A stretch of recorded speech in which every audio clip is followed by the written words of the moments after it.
আসসালামু আলাইকুম।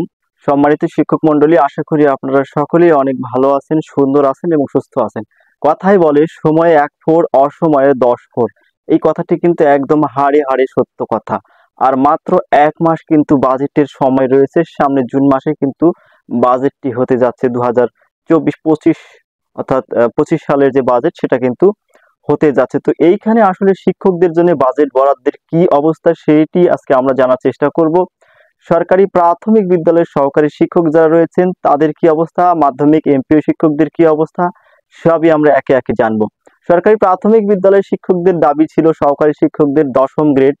সেটা নিয়ে কিন্তু এর আগে আন্দোলন হয়েছে, অনেক আলোচনা, সভা সমাবেশ, মানববন্ধন, অনেক কিছু হয়েছে। শেষ পর্যন্ত তাদেরকে ১২তম গ্রেড দেওয়ার একটা কনসালটেট কমিটির যে সুপারিশ সেটা করা হয়েছে।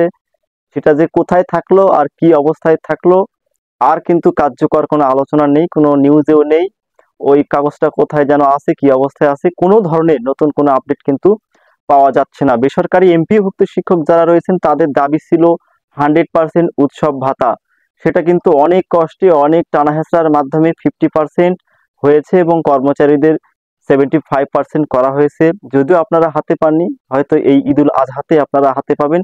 তারপরও আশার বাণী যে উৎসব ভাতা আপনাদের মোটামুটি 50% হয়েছে।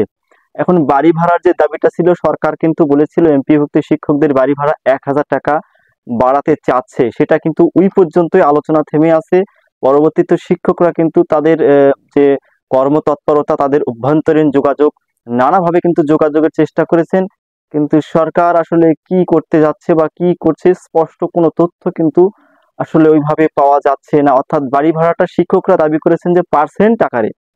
সরকার কিন্তু কোনোভাবেই এই সিদ্ধান্তের সঙ্গে তারা একমত পোষণ করছে না। অর্থাৎ তারা কিন্তু ওই উৎসব ভাতা দিয়েই আবারও থামিয়ে রাখার চেষ্টা।